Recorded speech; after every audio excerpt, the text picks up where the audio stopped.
Hello and good afternoon or good morning, wherever you happen to be. Welcome to this HR in Practice webinar from the online graduate programs team here at Albany Law School.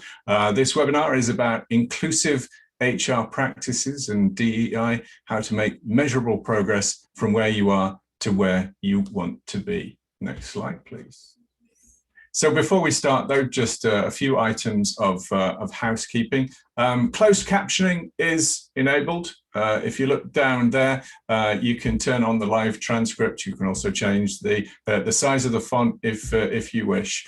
We would like to let you know that a recording of this is also being made, and it will be made available to you afterwards. We will send it out via email. We'll also put it on social media too.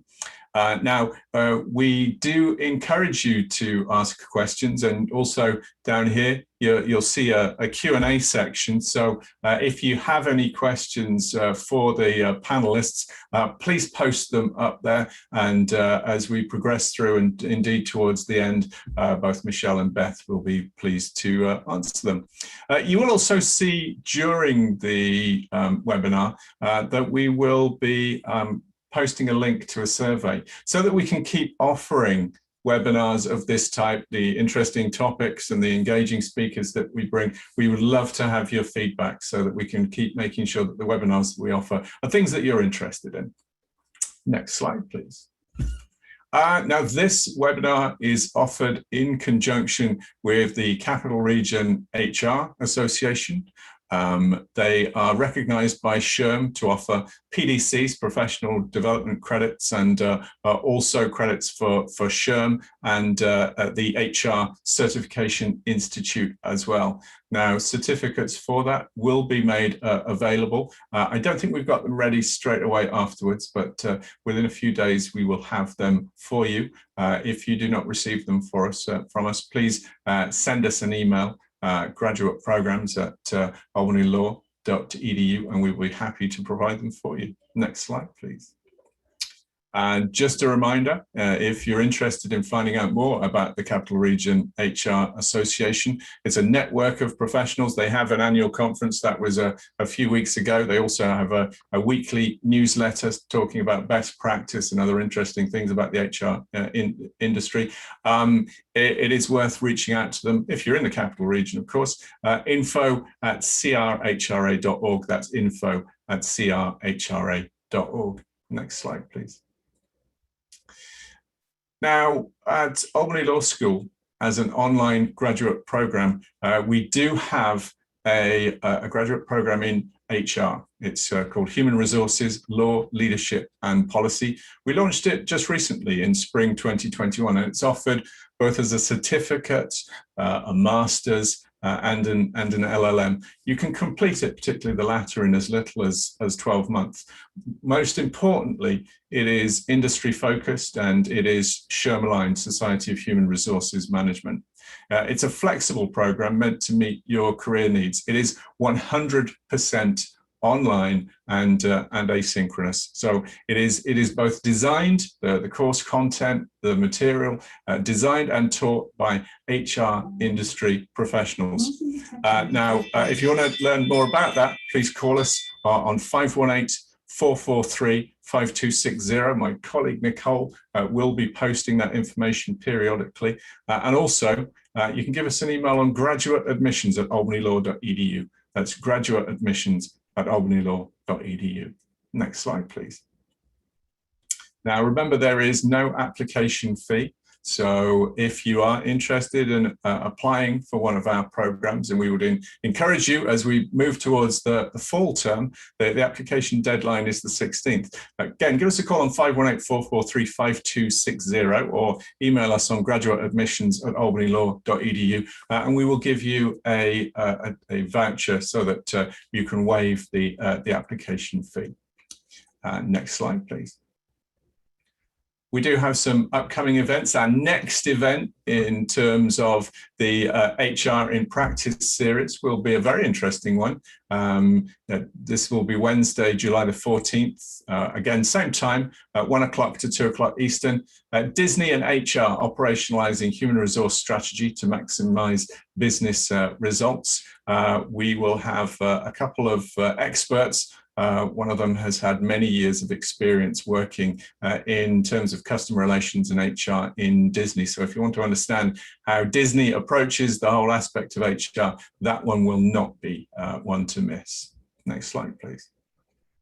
And also in August, Wednesday, August the 18th, again, 1 till 2 Eastern, we will having a Chief Human Resources Officer Forum looking at HR strategy, the challenges and the trends in a post-pandemic world. We've assembled a group of CHROs to look at a very sort of practitioner perspective on, the role of the CHRO, but also their role in terms of developing strategy and how they address some of the challenges and trends as we see the workforce transitioning from its very remote focus during the pandemic back to being in person.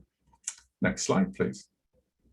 So let me start to introduce the two panelists who will be speaking as part of this fireside chat. I'm very pleased to welcome Beth Kranzberger of ATJ Consulting. Now, Beth is a principal of ATJ Consulting. She's a lawyer by training and a long-time legal educator and IDEA and DEI consultant with more than 25 years of experience working to abate implicit bias in the educational pipeline to the workforce and in the professions. She's worked with NGOs, private sector employers, law schools, educational institutions, professional organizations, and governmental offices. She assists institutions and workplaces to craft sustainable systemic strategies to address bias and achieve excellence. Welcome to you, Beth. And next slide, please. And I'm also delighted to welcome Dr. Michele Bodden-White. Now, Michele, she's a rising third-year student here at Albany Law School. And prior to entering law school, she enjoyed a successful and rewarding career in education, including work with diverse student populations as a teacher and principal, teaching undergraduate courses at a major college in NYC, and writing several children's books, and earning a doctorate in educational leadership. Michele is the incoming 2021 to 2022 Director of Legal Education for the American Bar Association Law Student Division. And at Albany Law School, she's served on the Moot Court Board, Student and Institutional Diversity Committees, and the BLSA E-Board. She's also interned with her school's Family Violence Litigation Clinic, the law firm of Whiteman, Osterman and Hanna, and the Chief Diversity Officer for the City of Albany. She's currently an intern at the Natural Resources Defense Council. Beth and Dr. Michele Bodden-White, you're both welcome. Thank you for joining us today. Thank you so much, Will, and thank you for inviting us. And I'm delighted to be a part of this fireside chat. We were joking a bit earlier. The weather here in New York is very warm, so I don't know whether a fireside chat is exactly where we want to be, but certainly having this rich conversation is worthwhile and worth the time. I want to just set the tone a little bit for kind of how we're going to be discussing this afternoon, and talk about diversity and inclusion and equity kind of in general. And the way that I think of them is that diversity is really focused on kind of what makes us unique and what those characteristics about people are that really make them individual, because ultimately we're all very diverse, right? We have differences in age, differences in first language, differences in experiences, differences in race, differences in all kinds of things that make each of us a diverse individual. And I think in HR and in the work, it is recognizing and embracing those differences, that those don't make anyone greater or less, they're just a little bit different. And so that, I think, is a perspective that is helpful to have. And equity really talks about kind of some fairness in our opportunities and how we go about things and approach them. And I think the way that I got into this at Albany Law School is that the school really is concerned about ensuring that there is a diverse group of students, that we have a diverse set of lawyers ultimately to serve population and to help people in their problems and legal issues. And so to accomplish that, we have to look at how does the school operate, what is done to make people feel welcome and included, what kinds of support is there to ensure that all students are going to be successful, not just in class, but ultimately on the bar exam. And that really is requires a big focus on diversity and inclusion so that we can make sure that everyone is able to reach their full potential. So that's really kind of the where we start with this discussion and this conversation. And I'll stop talking and turn it over to Beth. Thank you, Dr. Bodden-White, and to Will, and for all of you being with us today. You know, I think we are having a moment. We hear lots of sort of that phrase followed by some very interesting statements. I try to think of it in this way. We're having a moment where more of the US population is increasingly aware of how systemically unequal and inequitable most sectors of US society are, and that they are closed to provide limited access to full participation for large segments of our society. And I am a inclusion, diversity, equity, and accessibility practitioner, which means I work on the nitty gritty because the devil and success are in the details. And I work on operationalizing our aspirational commitments. If you poll most professionals and HR professionals and adults in the workforce and say, is diversity and inclusion a good thing? The vast majority of people will say yes, either because it's the socially acceptable answer or because they believe it in their hearts. But really, measurable success comes when you have figured out how to bridge the gap between those aspirational commitments and measurable outcomes. And in order to do that, sustained intentionality is required. And it must be sustained and kept in the mind and on the agenda of everyone who has a piece or a role to play in the HR process, from you all and your staffs, to those who will participate on hiring committees, to those who will do outreach and recruitment, to those who will make the offer, to those who are doing the recruiting of folks you've made an offer to, and then ultimately, how do you retain, support, and help people to thrive so they are able to bring the fullness of their innovation, their expertise, their resources, their creativity, and their full skill sets. And really, as I said, it is really about building and crafting and overhauling systems and policies and procedures, which is sort of the less aspirational stuff, but it is the mission critical stuff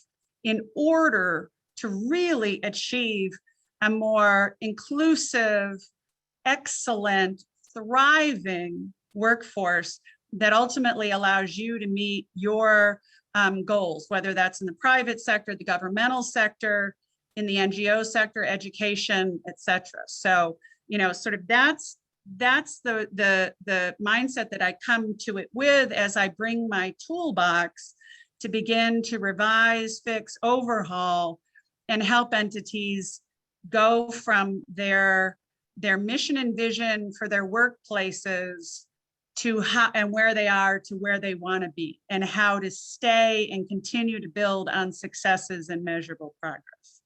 So we have just a little bit to talk about, Dr. Bodden-White.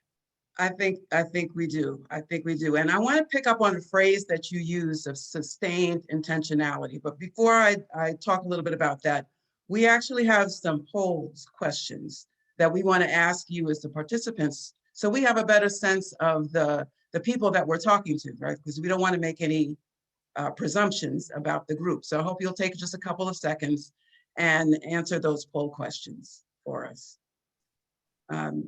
And while you're doing that, the idea of sustained intentionality really resonates, because you have to be clear about what it is that you are, what does diversity and inclusion, what practices, what procedures are you talking about? What is it that you want to adjust?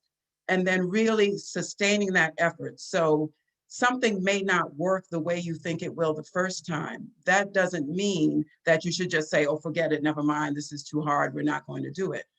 It's worth the sustained effort, because if the goal is to really have everyone feel included, is to really create a diverse workforce, then that's going to be a longer term effort. It's not just kind of a one-shot deal and a one-shot thing to do.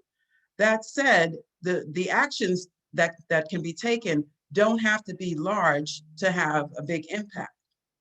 So for example, here at the school, you know, this is law school. For people who've been involved in law school, you know, one of the, or if you, even if you haven't, and you've seen television and movies, you know that one part of those law school classes is the terrifying Socratic method, where, you know, the professor just hones in on somebody and starts asking a lot of questions about a case.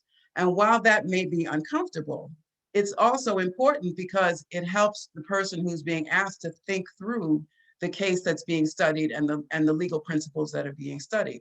Well, when someone has a name that the professor may find difficult to pronounce or to say, then one thing that can happen is that they don't call on that student. And so in an effort to be considerate of the student and not mispronounce their name, there's the impact of excluding the student because they don't get the opportunity to think through the cases because they don't get called upon.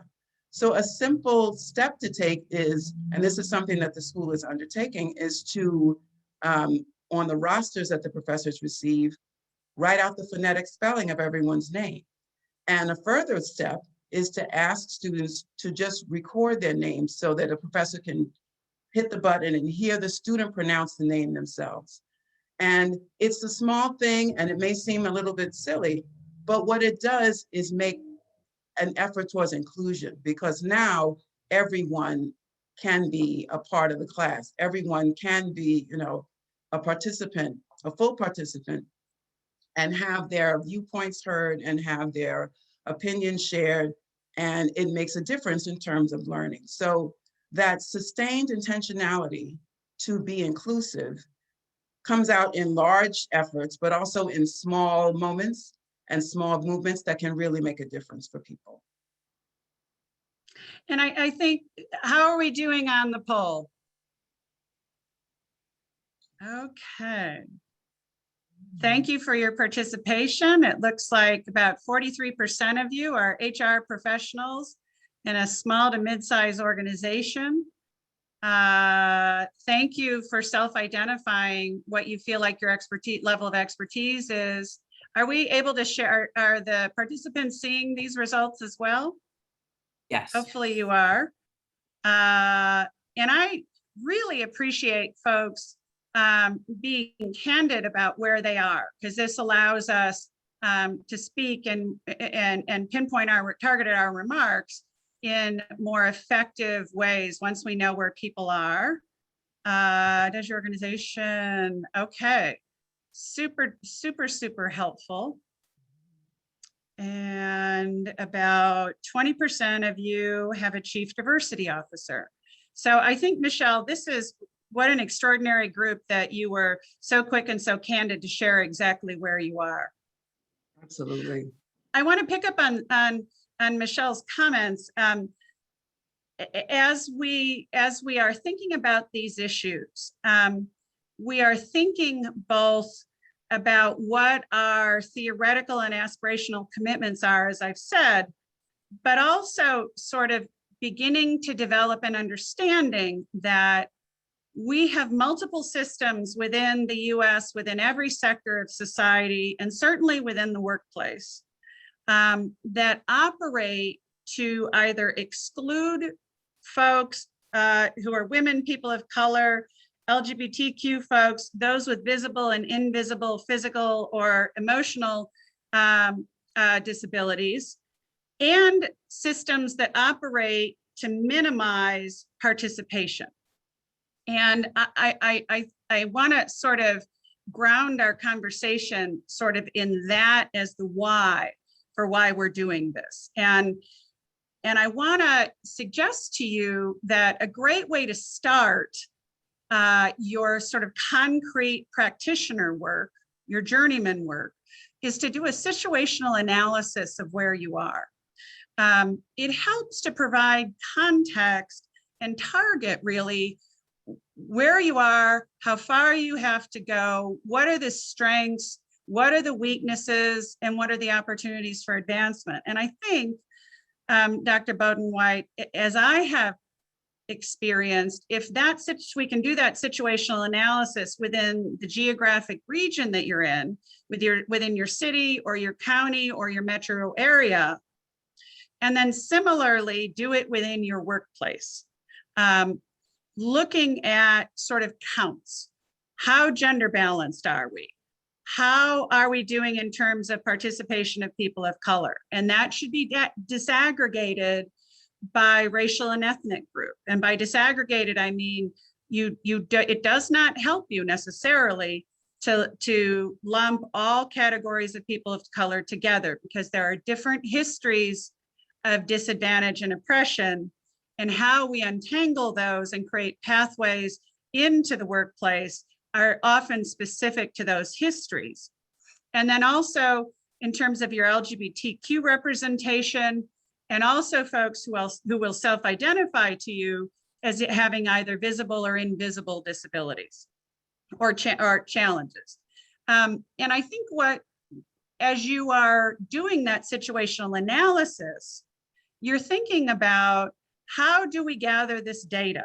How do people know that we want to know who is with us so that we can advance? And I want to reassure all of you that by the very act of beginning this process and sharing that this is the process that you're engaging in, a number of your colleagues in the workforce are going to go, oh, thank God, inside in their heads, oh, thank goodness, we're beginning to work on this, or we're going to work on this in a more intentional way.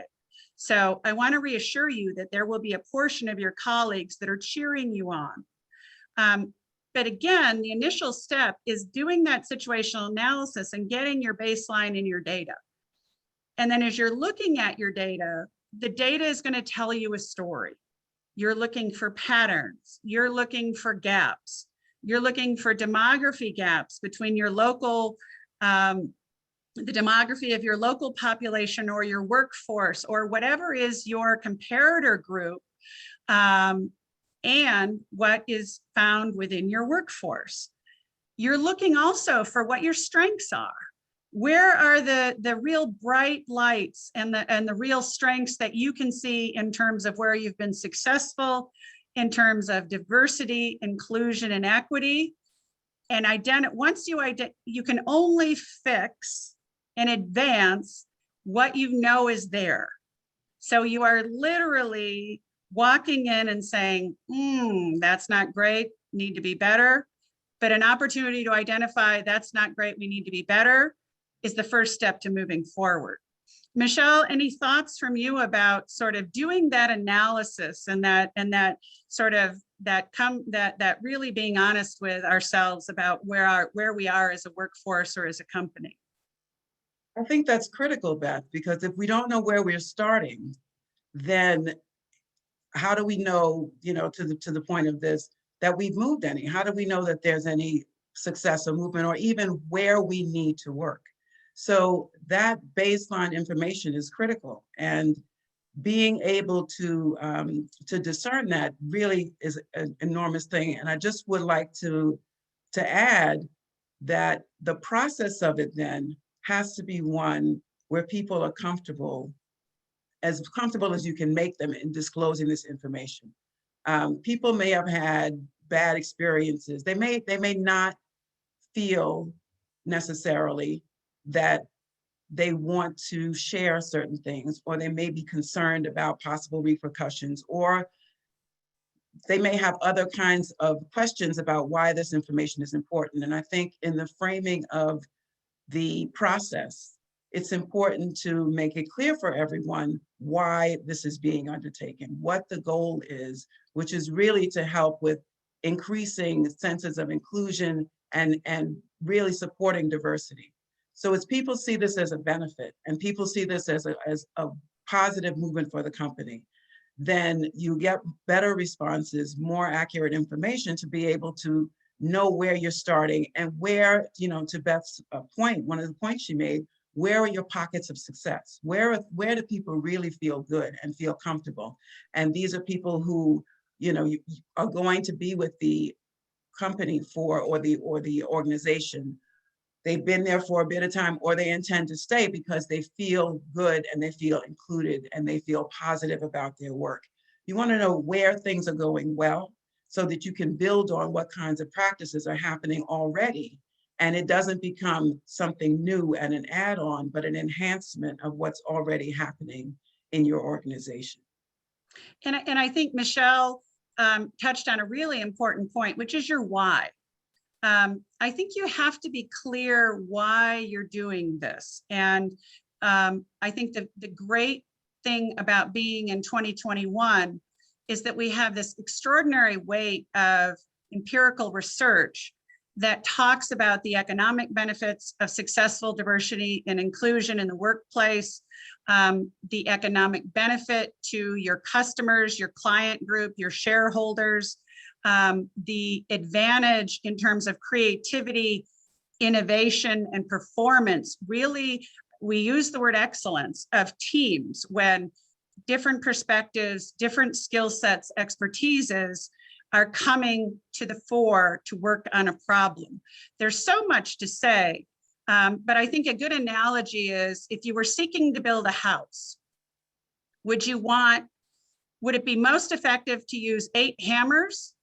Or would it be most effective to use a hammer and a planer and a screwdriver and a pneumatic nailing gun and a level and a cement mixer? It's a very basic notion, but I think that sort of looking at the why is important and really aligning and connecting your business mission or your entity's focus and vision as an entity with what does your data look like and what are your policies and procedures, and having an alignment from the mission and vision through then into your data, through your policies and practices. So then your measurables in terms of performance, sales figures, retention, leadership development, and success and visibility all begin to elevate and develop. The other analogy I want to use, and I think that this speaks to one of the questions in the chat, and I know that Michele has heard this one. As an analogy, think of it this way. Diversity is being invited to the dance. Inclusion is being asked to dance. Equity and full participation are being able to choose the playlist, and full participation is about being able to plan the dance. So that when we speak to walking the talk with respect to inclusion and belonging, if you thought about the experience of being excluded, and when somebody invited you in, you didn't just want to be a wallflower or a fly on the wall. You wanted to feel as though you were sought after for your input, and that folks understood all that you were bringing to the table and understood that you were an important addition to the 3 other people that were already there. And thus, the outcome and the deliverable that you're creating, whether it's a new project or an innovative process or whatever that may be, is a product then of all 5 of you and not 4 of you with me sitting on the sideline. I think that's sort of the most effective basic analogy that I use with folks who may just sort of be at initial level of understanding of, I'm open and good-hearted, but I don't really understand the why or where we're going and what we need to do to get there. Thank you, Beth. I mean, your analogy makes so much sense to me because you don't just want to be on the sideline as a wallflower, you do want to participate. And I think that that's a critical piece of this whole discussion, right? When people are apart, when people are included, what really does that mean? And the there's a second question in the chat around white cultures as well as cultures of color. And all cultures, white cultures, cultures of color, people who have a different first language, people who have different abilities, people who have whatever kind of background, should all be included, discussed, respected, and understood within the workplace, because all bring a perspective to the work that can really enhance the work. And Beth already spoke about the economic benefits and other kinds of benefits when diversity and inclusion become a large focus of what a company or an organization is doing. So I think that we have to not think of diversity and inclusion as being kind of, again, separate to certain cultures or certain people, but really encompassing everyone. And it's a focus on that larger view and that larger perspective that enhances everything. Because otherwise what we're doing is maybe in a nicer way, but we're still creating an other. Those other people are the ones we have to pay attention to with diversity initiative. Those other people are the ones we have to think about when we're looking at inclusion. It's not an other, it's everyone, it's all. And it's really a cultural shift within an organization to think of diversity and inclusion as part and parcel of the organization as a whole and its mission as a whole, not as a side piece or an add-on that you think about later. So it's important to keep that perspective of this as being a whole. And, you know, as we went through the poll, and we looked at the poll, you know, and we see that a lot of people here are working very hard in HR in your organizations. I just wanted to say as well that it's important to really talk with the leadership of the organization so that they too can understand why this is an important issue, so that you have that kind of leadership support for your efforts, because without the leadership support, it's going to be very hard, if not impossible, to really move the needle in terms of diversity, equity, and inclusion. So it's important for the leadership as well to be on board with these efforts and thinking through how this is a benefit to your organization as a whole, and having those kinds of discussions with the leadership, I think is really important as well, to make sure that the whole organization is moving in the same direction. Michele, you put it so beautifully. And I think if you're doing diversity, equity, and inclusion and accessibility well, you have diversity, equity, and inclusion through multiple dimensions of your workforce. All those that you listed. And I want to thank our anonymous attendee for the question. And I think it's important for folks like me, the white allies, and the members of the white members of workforces, to think in this way. White culture has been the dominant culture in almost every workforce in most geographic regions up till now. And what we're needing to do is create space and bring in additional culture and additional perspectives and additional backgrounds. So it is not a zero sum, it's a plus and. I also wanted to say two things in response to one of the questions. One of the questions is the distinction between equity and equality. And I think if you Google the following phrase, equity, inclusion, justice, kids in the outfield, you will come up with a beautiful graphic that displays little kids of different heights trying to look over an outfield wall. And equity or equality means that every kid is standing on the ground. Well, only the tall kid in a perfectly equitable situation can see over the outfield. Equity is putting every kid on a couple boxes so that they can see over the outfield. Now, it's an analogy that's problematic because you got kids in the outfield and they should be in the box seats behind home plate, but let that go. And then justice is really tearing down the fence so anybody can see through. Put a chain link fence to keep the balls in the outfield so that everybody, no matter their height, can see through. So again, these are tools to put in your toolbox and in your hip pocket as people are sort of working hard to understand. I think I also, Michele, I want to pick up something that you said as we get to sort of more actionable strategies. When we think about next steps and practical approaches, I think of it as a 5-step process. You're looking, number one, at what you just described as a commitment by leadership. This work is very hard to do if your leadership is not on board. And sometimes equity and inclusion and diversity pursuits begin in HR, and sometimes they don't. Sometimes HR professionals are extraordinarily skilled DEI and IDEA practitioners.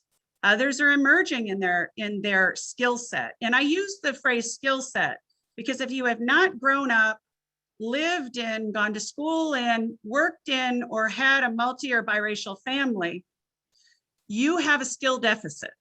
You have not had the opportunity to develop skills that you develop when you are in highly inclusive atmospheres.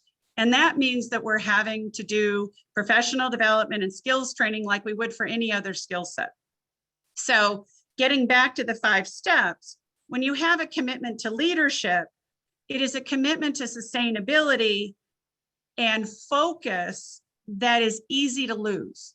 And without a sustained intentionality, bias and exclusionary practices that are invisible will control. And that's just the deal. Enough of you have to keep it in your frontal lobes and in your on your intentional agenda to be managed as you would any other. Think of it as managing a compliance issue. It's never something that goes away, and you're constantly tweaking, advancing, and looking for where have we not operationalized these best practices. The second step we've already talked about, which is assessing where you are, gathering your data, interrogating your data, analyzing what's good, what's not so much, what do we have to build on. This third step is really is what we call growing representational diversity. The numbers, are we fairly balanced in terms of full and broad participation of different protected classes, different groups, young, old. Old folks have a and I can say old folks because I am, old folks have a very hard row to hoe in our capitalist system. Folks of higher salaries tend to be laid off and cut out the soonest, and older women have a very hard time latching back on once they are over the age of 50. So you're growing that representational diversity. That means you're really retooling your HR policies, procedures, and practices at every granular level. And you are managing them for the first time for some of you in a way that you haven't before, and you're going to continue to practice and innovate. It's going to be an iterative feedback loop. Did we do it well? Did that work? Not so much. Let's figure out where did we not manage as carefully as we should have. The fourth step is integrating IDEA, DEI practices into your policies and your procedures, into every fiber of the business, so that we're not going to have a meeting unless we have a gender balanced room, and we have a racially diverse room, and we have an age diverse room, as diverse as you can possibly make it, so that we're not engaging in happy talk and having one perspective control. We don't, for example, move to the interview stage unless we've generated a highly diverse applicant pool. There are many institutions that will not move to that process because the leader has said, don't start this process unless you bring me a diverse pool in which to choose from. The steps like, I want to see a second interview pool that is as diverse. Because if it's not, and I say this in a broad brush, you typically then have an unconscious bias or implicit bias playing out in that process, where our brains prefer sameness. Sameness is salient. Our brains prefer in-groups, people who look like us. We have all of the biases that we grew up with. And unless we're intentional about it and do some training of ourselves, our processes are going to be fraught with those unintentional biases. And then the last step, I'm going to stop, is institutionalizing best practices and sustainability measures. I want to reassure you that once you move enough through this process, it begins to take on a momentum of its own. It's ingrained in everything that you do reflexively and automatically. And then it feels less awkward, like it's something that you're having to intentionally do.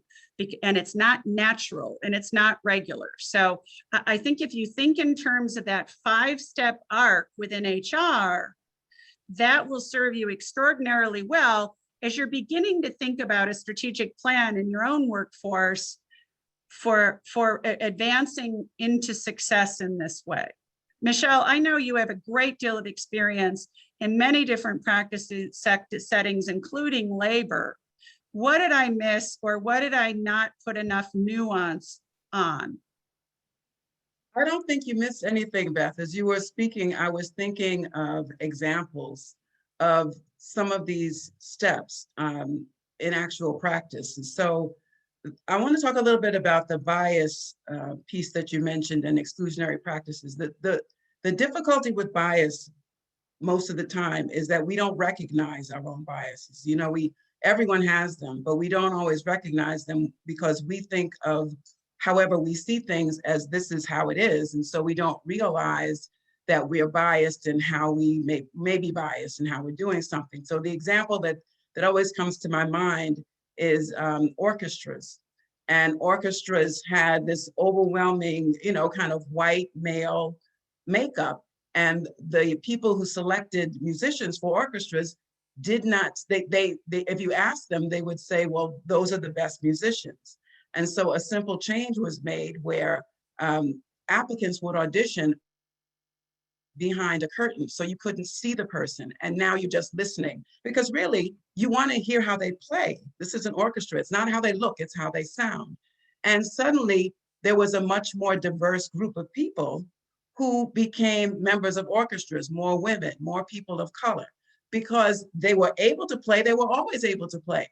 But the bias in what does an orchestral musician look like was overwhelming the ability to really be able to see and to hear and to take this on. So I tell that story to say that, you know, we have to really be thoughtful. As you mentioned, if the applicant pool is too small or too similar, then we have to really be thoughtful and intentional about why did that happen and what is our impression of what makes a good employee in X or a good employee in Y, and really expand our viewpoint of that, because you can miss a tremendous number of wonderful people because of a bias that you're not even aware of. So I just want to say it's really important to try to best to uncover those biases. And when you see you have a small applicant pool, or you have another area when you're doing your investigation into your company kind of base setting, when you see that, that's a signal that says that there's some bias there that needs to be exposed and looked at, and maybe a practice that should be changed to address that so that it doesn't become continual institutional. It really does, you know, what always strikes me in DEI is the actual operational practices don't necessarily have to be big, huge changes, but they can have a big, huge impact. And so, you know, people sometimes are a little overwhelmed that this is too much work or it's too hard. I don't think that's true. I think that it is a different way of looking at things, a different way of thinking, but the actual practices that need to be changed may not be tremendous, and they can have such an enormous impact on an organization. Michele, it's a brilliant example. And I read recently that some orchestras had forgotten to have the auditioners walk in on carpet, because many were hearing the click, click, click of women in heels, those who chose to wear heels. So they had to go that one step further. And as Harvey indicates, some orchestras, the screen is still being lifted for the final audition. So they are a work in progress, but they are far more inclusive than they used to be. I want to touch on also a point that Mohammed raised that you can see in the Q&A regarding KPIs. We can look at KPIs in a sort of a more cynical way, but when you look at KPIs from an IDEA or DEI perspective, they are actually an opportunity for advancement. And the reason is this: KPIs are about accountability. And if you're serious as an entity about advancing equity and inclusion and representational diversity, you should have KPIs related to those topics. For example, Royal Dutch Shell Corporation, in their KPIs, evaluate their managers in terms of how comfortable and how regularly they engage with, and the quality of their engagement with, employee affinity groups.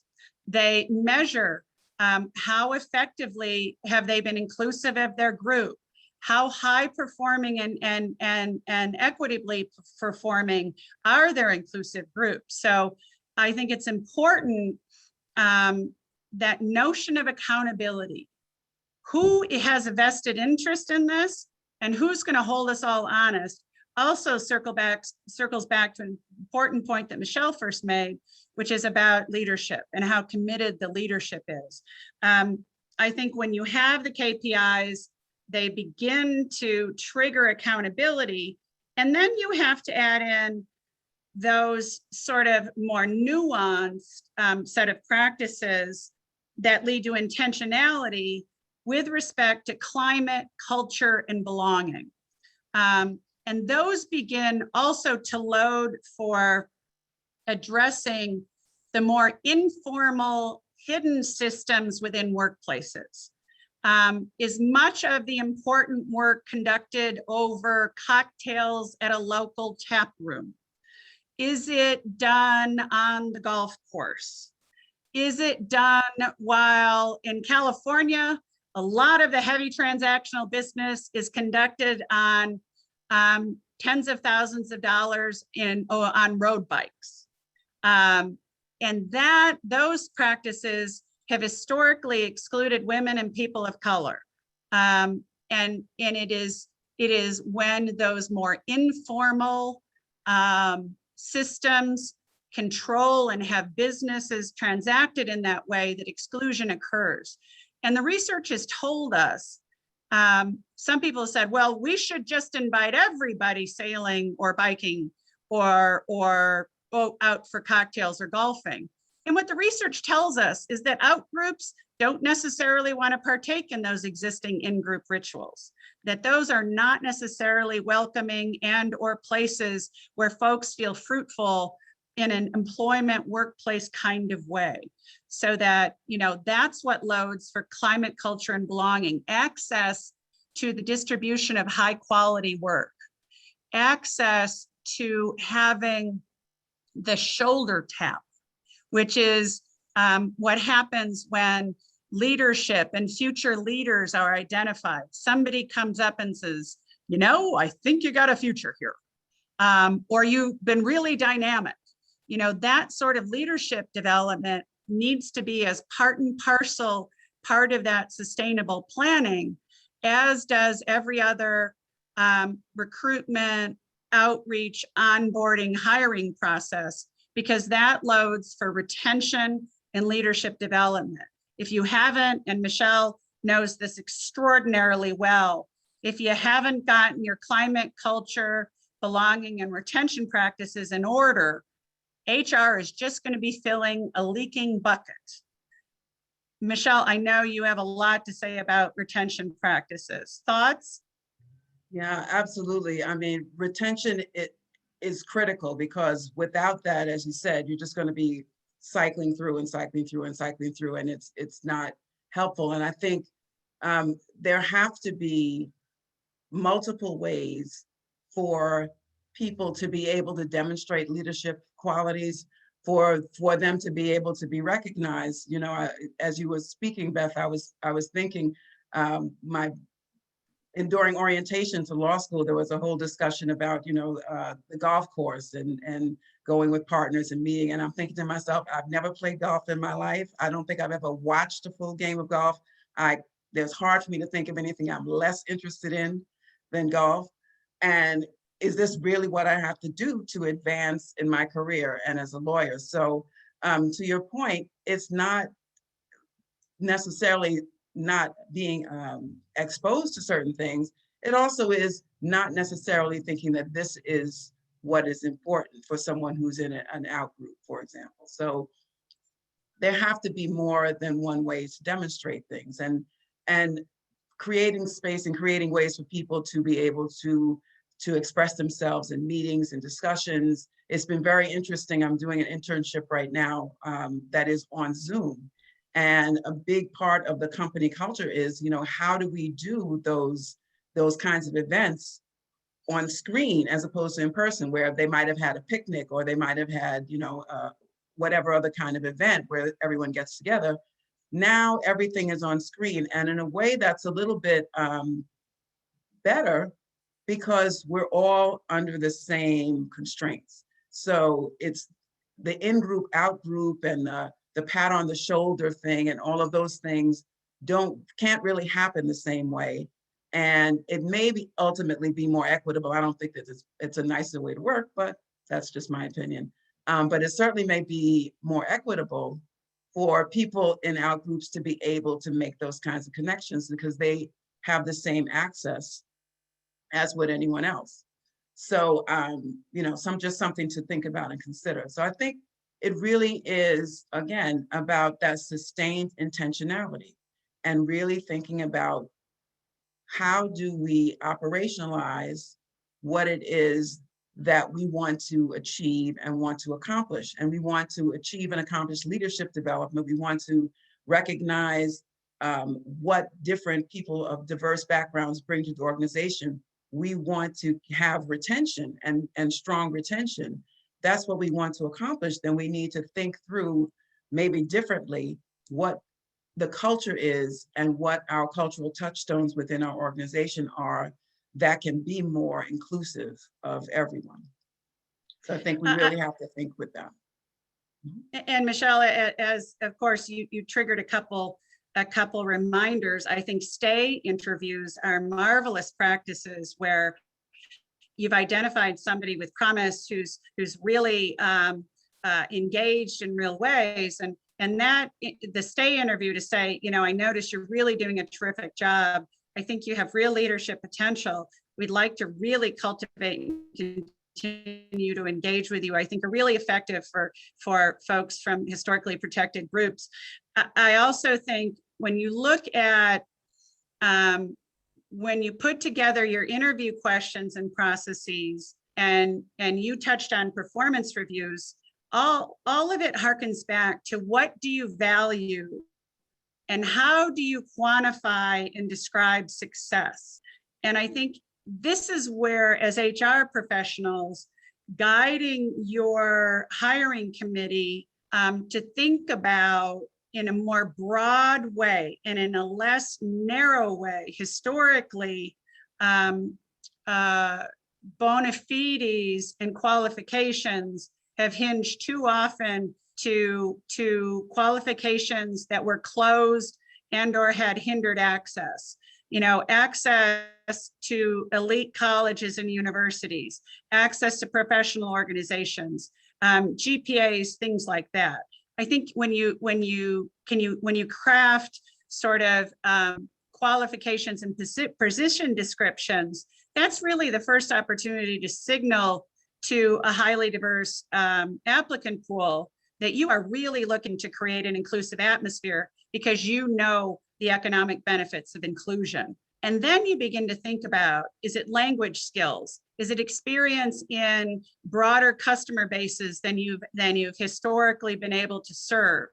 Is it experience in other industries that provide a much more versatile, broad skill set? And similarly with performance reviews, how narrow or broad is your definition of what a successful performing employee looks like? And here we find too many instances where folks have attended to the hiring and onboarding processes, but folks walks right smack into a buzzsaw of an environment that's very narrowly tailored, rigidly evaluated, and that tends to weed out and sort out. If you have a process that is weeding out people of color and you have too much attrition, that tells you that that evaluation process is not being successful. I mean, and I think that's a really sophisticated notion that I think all of us who work in HR and building equitable and diverse systems really continue to need to read and research and build our own skill sets about, because the notion of narrow meritocracies is really, really vexing when you talk about evaluation and performance review. I think many industries have gone to adding performative opportunities to interview processes, allow somebody to demonstrate the skills that they're bringing, both the soft and the hard, you know, and even definitions of soft and hard tend to be really deeply gendered. So your questions, I think, are triggering. You're all sort of thinking in really thoughtful ways that we appreciate. I'm sensitive to the time, and I'm looking at our chats and our questions. Let's see, other questions that I think we have time for a couple other questions. Let's see, I'm reading. I see one that I'd really like to take a second to address. Please. I know that time is running Please. out. And it has to do with something, actually picks up on something that you just said, Beth, which is the best candidate, right? Anonymizing the applications and the best candidate question. I think anonymizing the applications is important when you're looking at things so that you can just kind of get a different picture. But in some way, you do need to keep the names of people so that you will be able to kind of recontact them and get back. And I think the point about the best candidate really goes to what Beth was just saying about what does that mean? What is best? What are the qualities that you're looking for? What are the skills that are necessary for the job? So that you focus on that as opposed to, you know, what school the person went to or other kinds of factors. Because if you really focus on what it is that you want this person to be able to do and to demonstrate and look at that and let that be the guiding force of how you make your screen your resumes, how do you put together your interviews, ask everyone the same interview questions so that everyone has an opportunity to really be able to present their best, you know, their best case for why they should be employed there. Those kinds of things can really help to make a difference. But I think it really does come down to some internal work on what is it that best is and what does best look like. And the clearer that your organization is about that question, the more these other things will fall into place. In an increasingly global world, Michele, as you just referenced, colleges and universities are understanding that in order to navigate global business, global trade, global information exchange, global scientific sharing, our graduates and our workforce needs to be comfortable in working in highly inclusive atmospheres. Otherwise, we fall behind as a society, as the US. We also fall behind in our ability to access more inclusive customer bases. I think there's also a really great question. Our attendees, as usual, are leading us to the promised land. The last question refers to gender nonconforming and gender non-binary language. I think I'm a huge fan of a really data-dense application that allows people to self-identify, and that you can't gather your baseline data unless you're gathering it on the front end. And many people feel and are thrilled when you ask them. I think we all need to be updating ourselves about gender norms, gender non-binary young people. Our young people are far ahead of us in dealing with gender and how fluid gender is. So again, all these issues are deep and challenging and lifelong issues, and it's an honor and privilege to be with you and get to talk about this. Michele, last thoughts in your beautiful way.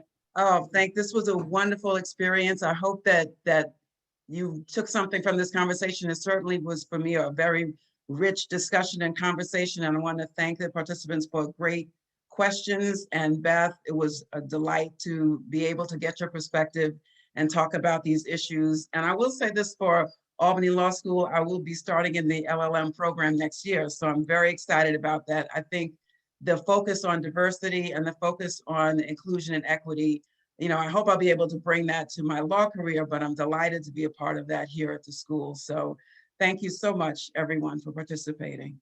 And please feel free to follow up with us as questions arise as you're trying to do the good work. Thank you. Thank you. Will, take it away. Well, Dr. Bodden-White, Beth Kranzberger, thank you, both of you. That was interesting. It was also very thought-provoking, and also for the practitioners out there, I think they had some takeaways that they can actually apply in the workplace. So thank you very much for lending your time and your expertise. Thank you for coming to see us today, the audience, and for your questions. And please don't forget that on July the 14th, our next HR in Practice webinar will be Disney and HR, operationalizing human resource strategy to maximize business results. Thanks for coming. Enjoy the rest of your day. Bye-bye.